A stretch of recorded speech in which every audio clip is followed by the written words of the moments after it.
Hi, so today I'm speaking with Yuchen Zhu, a final year PhD student in the Foundational AI CDT at UCL. Welcome, Yuchen. Thank you. Thanks, Ruben, for inviting me. Yeah, great to have you.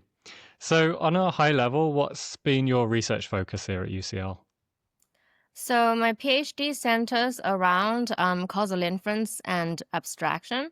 So on the causal inference side, I build methodologies to learn uh, treatment effect curves based on realistic assumptions from observational data. And then on the causal abstraction side, I think more about the fundamentals of the definition of interventions. So this sort of this could be a less familiar area to some people, but it finds motivation in, for example, political questions when we want to reason about aggregated variables. So, just taking a step back for the minute, like what kind of questions does causal inference address? So perhaps the most familiar use case for causal inference is in recommender systems in Mm, companies like Amazon and Spotify, where they want to try out perhaps their different recommendation strategies and see which one gets the most user engagement. So rather than actually trying out the alternative strategies, which may create a bad user experience, they might want to infer this causal effect already from some historical data that they have already collected based on, for example, some kind of natural policy. So I this is see. also applicable with health data, for example. So you want to decide the effect of a drug trial. Right, because running the actual experiment of a drug trial means potentially putting people at risk. But if you Exactly. can infer the results just from data that you've already collected, then you don't have to put anyone at Exactly. risk. Yeah. Okay, nice. Um, and then so you mentioned healthcare and recommender systems. What other industries are interested in causal inference? So apart from healthcare and recommender systems, um, some economists are also interested in causal inference. So basically, anyone who's interested in the effect of a certain action that they might do in whatever their respective field is, they would be interested in learning this effect prior to actually performing the action from Right. any historical data that they might have. So this could, um, yeah, I guess I can think of in politics, in healthcare, education, and commercial companies. So in economics, it would be something like one of the result of a policy before you actually implement it to tell Yeah, whether it's a good idea or not. yeah, correct. Okay, nice. And then so zooming in a little bit, like what's you mentioned it was what was it abstracted models of causal inference diagrams. Mhm. Could you Uh-huh. explain that a little bit? Yeah. So this sort of zooms into this political applications of causal inference. So Hmm. let's say you're a politician and you're wondering how increasing the GDP of your country would impact its stability. So although this sounds like a classic causal inference question, you want to understand the effect of changing GDP. And then the effect variable is stability of your country. Um, but it actually gets a bit more subtle than that in this political space because GDP is an aggregated variable of individual level economic activities. Um, and because of this aggregation, we actually cannot define an intervention on the GDP in the same way that we can define an intervention on a patient, right? By like Right, giving them a drug. Yeah, because your policy can't just be increase GDP. Like if that exactly. was a practical policy, then every Yeah, politician would be suggesting it. yeah, exactly. You have to always specify the how of changing the GDP. And Hmm. different ways of changing GDP can actually have different downstream impacts on the country's stability. So, for example, if you try to increase the GDP by cutting wealth tax, that would have a different effect than if you try to increase GDP by elevate the level of general education of the country. Hmm. So yeah, so they would have opposite causal effects actually. So it becomes a question even to just define how can we make this intervention and the causal effect well defined in this case. So Okay. this begs philosophical questions, which is studied in causal abstraction. Okay. Interesting. So is it this philosophical side of things that motivates you to study causal inference, or is it the practical problems it solves? I think it definitely started from practical problems. Um, Hmm. Although I definitely enjoy thinking about philosophy, so it was also good to be presented with this riddle from realistic motivations. Nice. So another of the Yeah. practical problems you worked on was stuff at Amazon. So you started in 2020, same year as me, and you did two Mhm. internships. Is that right? One at Microsoft, one at Amazon. Yeah, that's right. Could you tell us a little bit about the problem you worked on at Amazon? And like, what department were you in? So I was with Amazon Research Tübingen. So there was this big branch of causality research there. So they Oh, were right next to the Max Planck Institute in Tübingen. And there's also a big causality group. So there I started working on causal abstraction, basically. And the motivation from Amazon is the following. So Amazon has this group of works called supply chain optimization technologies. They call it SCOT. And basically, this is supposed to describe, well, the supply chain network, I guess, at Amazon scale. So this is obviously a very big network. And so then the scientists at Amazon thought, in order for the high up executives at Amazon to be able to interpret this network and make strategic decisions of where Amazon should go. It's not possible for them to reason about this entire network. So it would be good if this big network can be condensed down into a smaller one, whose nodes are aggregated variables of the nodes in the original big network. okay. So Um, this is then similar to the economic model where one of the nodes is GDP, but in this case, one of the nodes would be something like the speed of the whole supply chain. yeah, something like that, or it could be like the total sales and total revenue of a particular product category and so on. Hmm. Um, yeah, so there I started working on this causal abstraction direction motivated by this. But the first project I worked on, which is the one I did there, actually was to elaborate more the problems and challenges of causal abstraction. What we found then was, in fact, not only the causal effect on the macro level, but also the causal structure at the macro level is ill-defined.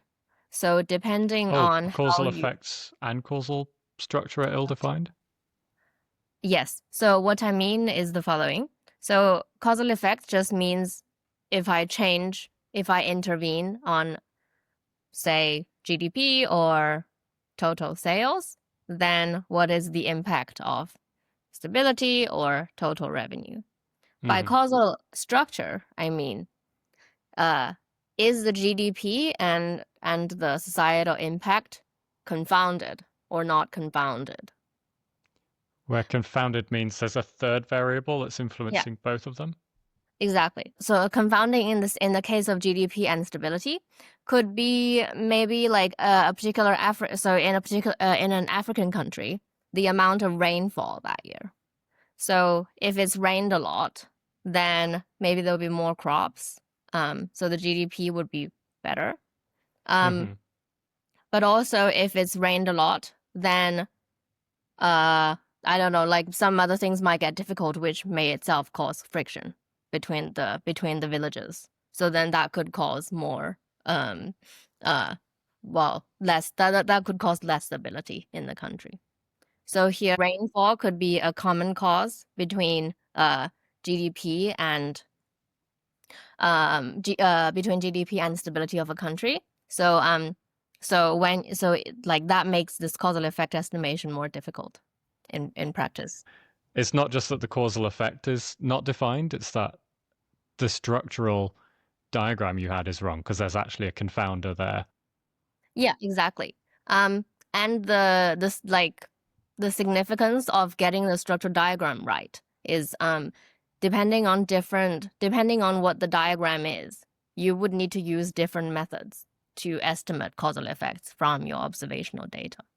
So obviously, in the case of having a spurious correlation between GDP and stability or volatility, like political conflicts, um, if you have a spurious correlation, then you cannot simply do a correlation between GDP and stability and call that your causal effect, because this correlation could be due to the common cause. Okay, so you could end up by accident applying the method and getting a number, but that number's not just Meaning, wrong, it's yeah, meaningless. yeah, it at least it doesn't describe the causal effect that you want. Yeah, yeah. Huh. It sounds like so abstract that I wouldn't expect someone like Amazon to be interested in it. But yeah, if they've got this enormous supply chain and they need to be able to understand it on a high level, then you can totally understand why they'd be motivated by these questions. Mm-hmm. Yeah, exactly. So how far on the axis from theoretical to practical was the work that you did there? So the work I did there was completely theoretical. Um, Hmm. but we didn't stop there. After I finished the internship, I continued to collaborate with the scientist I met there. Oh, Um, wow, nice. and yeah, so that was a negative result. And for it to be constructive, we need positive results. So we actually continued to develop positive results. And the idea that we have is so basically it seems like if I just specify some arbitrary macro variables that I'm interested in, then I'm kind of done for. It seems like not like causal effects are not well defined and causal structure is also not well defined. So maybe we should give up on that, and think about like what other information we can engineer for ourselves. So this continued direction that we worked on, um, describes how we might construct auxiliary variables, which are also macro variables, but this time they could be macro variables which are not interpretable. So unlike GDP is an interpretable variable, we might have to construct some other high-level variables, but which might be not interpretable, but they're at least still low dimensional. And as long as we also track the auxiliary variable, we can make sure that the causal structure and effects are well defined. So an example here is that in the GDP example, perhaps if the politicians also track the wealth distribution of a country, then if they when they increase the GDP, if they also make sure that the wealth distribution remains constant, then in this case, the causal effect is well defined, hopefully. Okay, so Yeah. let me see if I understand that. So the economy is made up of billions of different values or variables, like the price of milk and the price of eggs and the mortgage rates, etc. Mhm. Um, but as a politician, you're interested in these high level variables. So the price of milk is a micro variable, and then these high-level ones like GDP are macro variables, where they're sort of aggregates of lots of variables in the entire economy. Mm-hmm. And then if you try and make up a smaller network of just the macro variables and then try and draw a causal diagram there, it might just be too, what's the word, blunt, to actually have well-defined causal effects or even causal structure. Mm-hmm. And so what you've proposed is, okay, let's make up new macro variables that might not be something a politician has considered to track. But once you add that new macro variable, you get a smaller causal diagram that is actually well defined and has well defined causal effects. Yeah, perfect, exactly. Okay, nice, Mm-hmm. nice. Yes. Cool. And then, okay, so does it give you a recipe for what these new macro variables should be?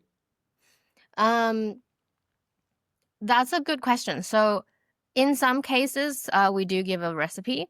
So the assumption is still kind of stringent at the moment. So we do require knowledge of the macro causal model. So this is satisfied in the supply chain case.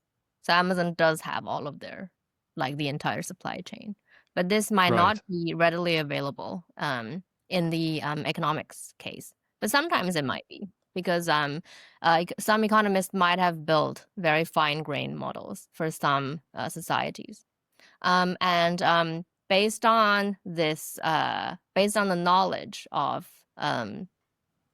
the fine-grained model, we do write down a formula for computing the high-level auxiliary variables.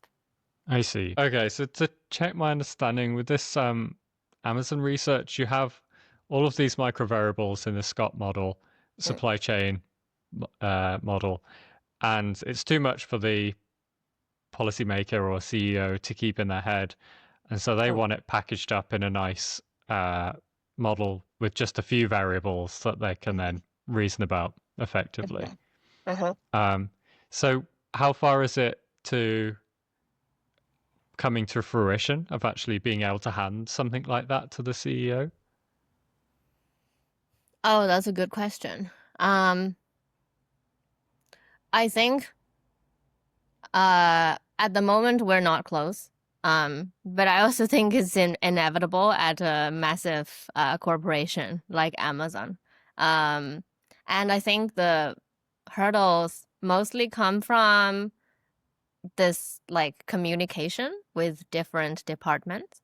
But I definitely think that with the now constructive tools that we have developed, we're definitely ready to start to implement this into something that is concrete, and then hopefully after sufficient talks with surrounding groups, it can get further than within the research lab. Yeah, okay. Oh, that's really cool. I wish my research had had something real at the end of it, or Well, approaching I real. mean, I think you just have to keep going. And uh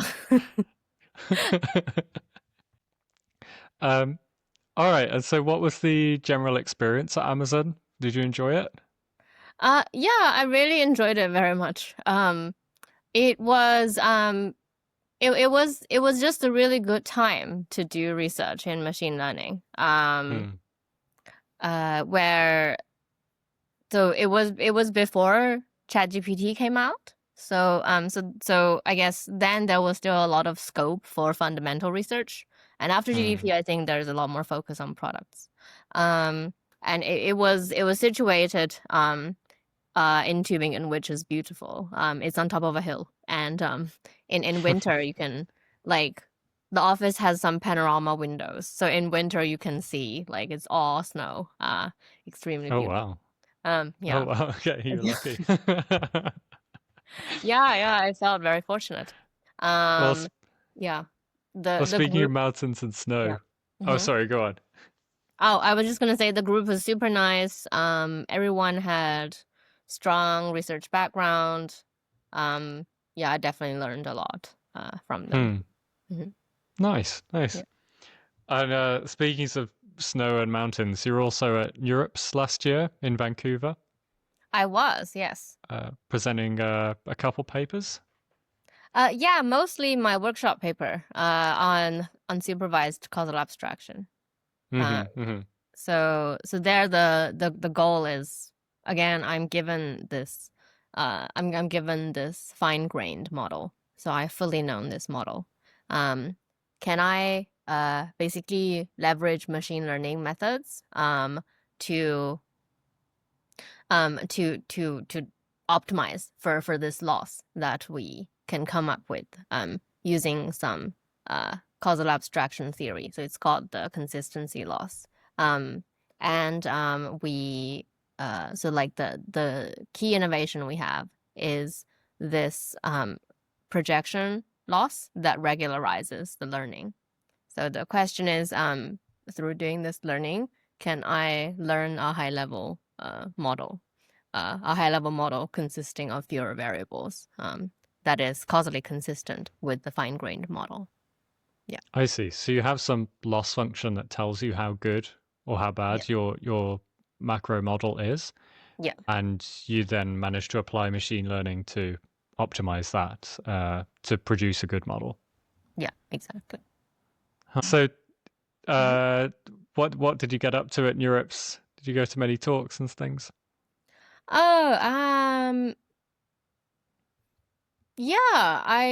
I really I actually really enjoyed the AI safety talks. Um, so I went to the workshop, and yeah, so I was also trying to do some AI safety myself. So it's cool to like sort of see what people in this field are like, to sort of to see how they're thinking about this problem. Certainly a more empirical approach than what I take. So yeah, it's something that I can definitely learn from. So there are connections between LLM Oh. alignment and causal inference. Oh, definitely. There is even a branch of works that applies causal abstraction to mechanistic interpretability. Mm-hmm. So it's a similar thing, right? You've got like so many variables inside the neural network that is the LLM, Yeah, and exactly. that's not understandable by a human. So you want to be Yeah, able to exactly. abstract it into high level That's it. concepts. Yeah, exactly. That's And exactly it. ideally, you'd want a high level variable that's like deception or, Yeah, or scheming or whatever. yeah, yeah. Yeah, well, I mean, that's a big chunk of Anthropic's works as well. Yeah. Mhm. So, so what have the highlights of studying UCL been for you? Um, well, so actually I started in COVID. So it's been a Okay. bit of an unusual experience. Um, you did too, right? Yeah, yeah. And so like the first 2 years, I guess perhaps not that much of a cohort experience, but it definitely got a lot better later. And yeah, I met some really good friends, and I enjoy talking to people about research, such as yourself. I enjoyed our chats, although they're not that frequent, but every single one we had, I enjoyed it. Um, That's very kind. yeah. Um, and I also think my supervisors are very supportive and open about whatever I want to do. So I definitely think that's quite nice. I think my group is definitely on the um like the less pushy side, but which worked very well for me. Yeah. Okay. So you're coming towards the end of your PhD now with 4 first author papers, which is no mean feat. So what are you thinking about doing after the PhD? So so recently I got offered a full-time position as a research scientist at Spotify Causal Inference Lab. Oh, So I'm congratulations. thank you. I'm very happy with this because it aligns super well with my PhD direction. So yeah, I definitely think I will be able to keep keep pushing the hopefully the state of the art of causal inference. Mm-hmm. And I'm also very excited to kind of be under this industry umbrella, I guess, and like work on problems that are motivated by industry needs. Yeah. So there's still plenty of room in industry for theory, people. It's not all LLMs now. Yeah. Well, I think there's definitely a lot of hype for LLMs. But I also think um I do think that causal inference is still very much needed. And indeed is of high demand in corporations. Hmm. But I think they're just less high profile than LLMs at the moment. But also I think the fact that it's remained robust. So like what I'm trying to say is it's true maybe like it doesn't get as much media cover than as LLMs, but it stays useful in its own right, and it's also robust against all of this LLM hype. It didn't go down. Yeah. And I think that itself proves its usefulness. Interesting. Yeah. Yeah. Okay. So we've looked at these different examples in Mm-hmm. industry. Let's look at the economic one a little bit more. So you have these micro models, which is all the individual things going on in the economy, prices and exchanges, whatever. But this is all too complicated for policymakers to think about because there's billions of variables. So instead, you want some abstracted model that just has macro variables like GDP, inflation, mortgage rates, etc. And you'd like the politician to be able to just think about those macro variables and have levers for each macro variable and try and affect the economy that way. Have I understood that roughly correct? Yeah, I would say that's right. Okay, okay. So then your work is partly trying to be able to build such a macro model for politicians? Yeah, I would say that's right. So, for example, a politician might care about how the GDP of their country influences um, their nation's political stability. So, for example, the likelihood of war. Um, However, GDP is a macro variable, so it's an aggregated variable from individual level economic activities. Mm-hmm. And because of this, if I just pick two variables, one being GDP and the other being the stability of the country, then it's not possible for me to write down a well-defined causal model connecting the two variables, because there are many ways that I can change GDP. For example, I can cut the taxation of wealthy people, or I can try to elevate my nation's minimal level of education. These two ways, let's call them implementations of the intervention of changing the GDP, will have opposite effects on the stability of this country. So what causal abstraction does is to figure out a way to restore well-definedness of a causal model that contains these two macro variables, so that the politician can use it to inform their future political decisions. Okay, so you're supposing the politician has a model, the silly politician has a model that's just two variables, GDP and stability, and Yeah. they naively assume that that's a well-defined model of the economy in the sense that there's one causal arrow going from GDP to stability, and they can just tune GDP up and down by different policy implementations, and that'll have an effect on stability. But you're saying that's Yes. not a well-defined model because there are different ways of influencing GDP that will have the same effect on GDP, but different effects on stability. And so this naive politician is going to be surprised by the result of Mhm. their policies. Yeah, exactly. So for example, this silly politician might have decided that in like increasing the GDP by 1% will also increase like the stability index also by 1%. So it has a causal coefficient of 1. And they might have decided this on this causal coefficient by, I don't know, simply doing some regression analysis based on historical data. But let's say like actually the way they tried to change GDP is by just making wealthy people pay less tax. And then like if they then wait 5 years, they will find that their country is in a much worse situation in terms of political stability. I see. Okay. So then your solution is that they should add some more variables, some more macro variables to their model. They should be tracking more things. Is that right? Yes, that's right.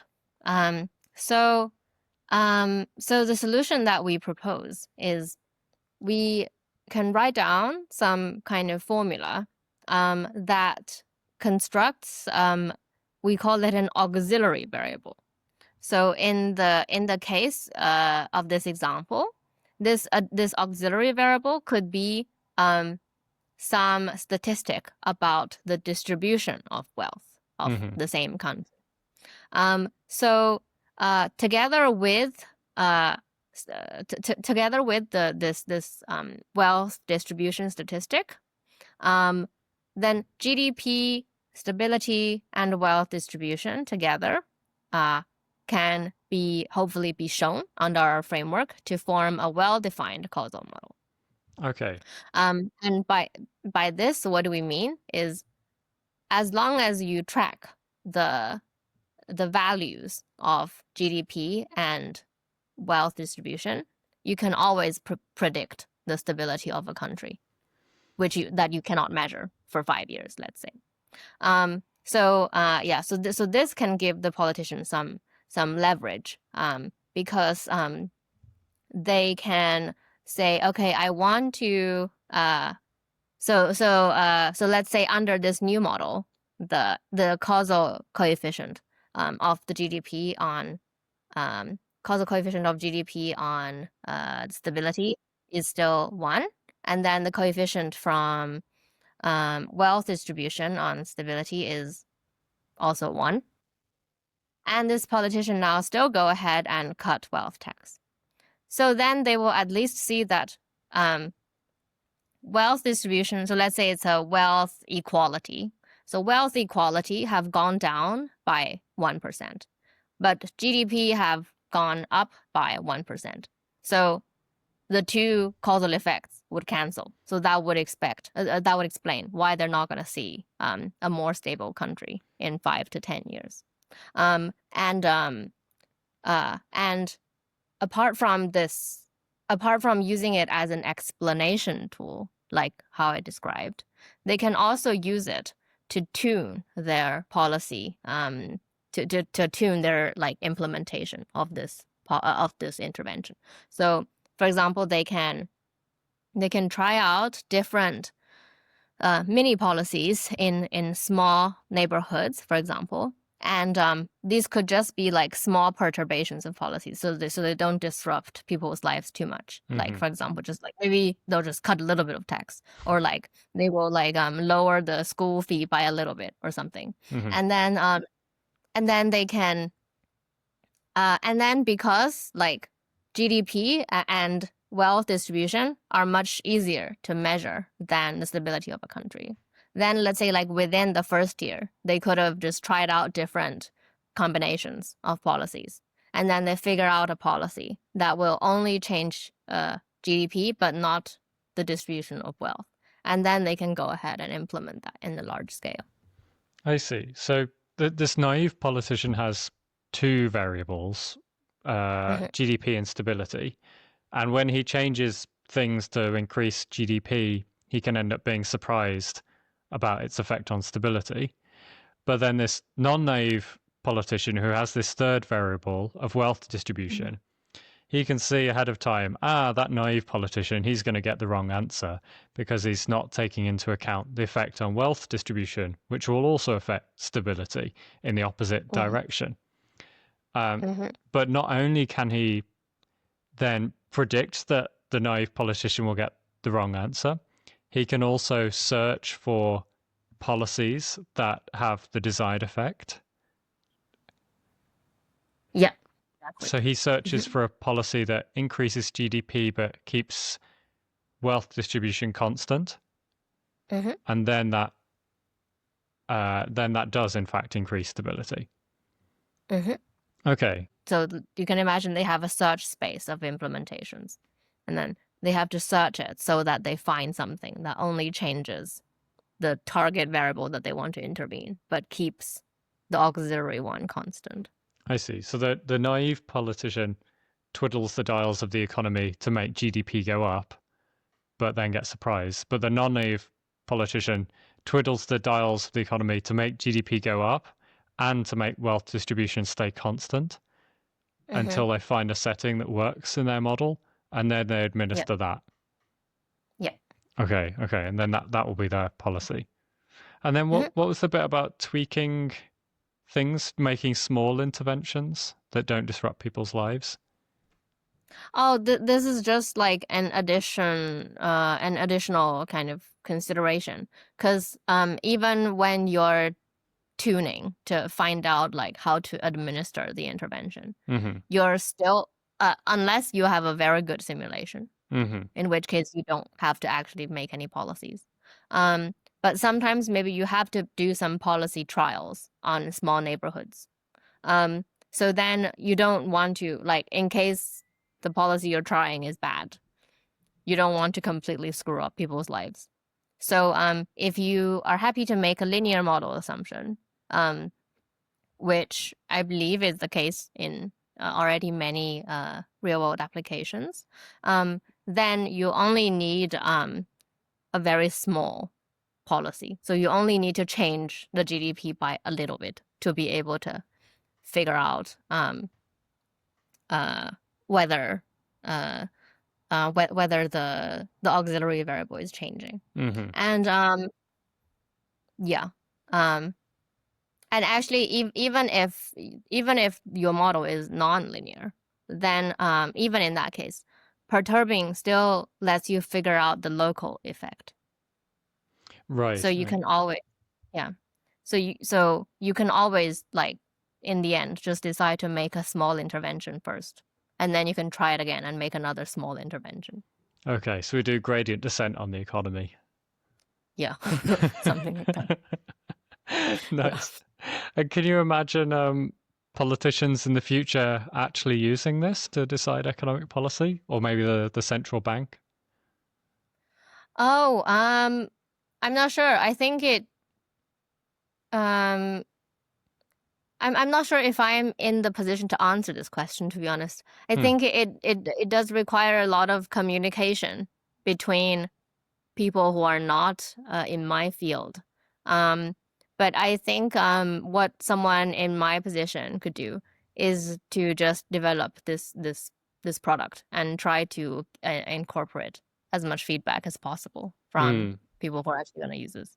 And try to understand, like, so I would imagine there's a lot of concerns about ethical applications and explainability and all of that. And I think on that front, causality is definitely a good paradigm because it's very easy to, there are existing frameworks to talk about explainability in causal inference, and often things come with theoretical guarantees. So these are definitely things that could work in its favor. So if it had actually got implemented by a government, when do you think that would happen? In 20 years' time, or? Well, I don't know. At the moment, the NHS still doesn't have a unified computer system, so I'm like not. Okay, so in an ideal world, maybe in 20 years, but in the real world, maybe it takes a lot longer. I don't know. Yeah, whereas it's still happening that, like, I'm on like 5 different platforms for doing tests with the NHS, and like different groups of the NHS cannot see all of the platforms. So yeah, it sounds about right.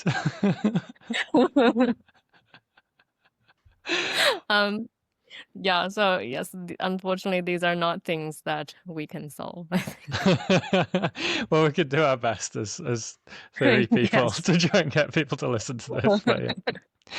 Well, it's great chatting to you, Yuchen. Thanks so much for taking the time to talk. Not at all. Yeah, thanks for inviting me. I had a great chat.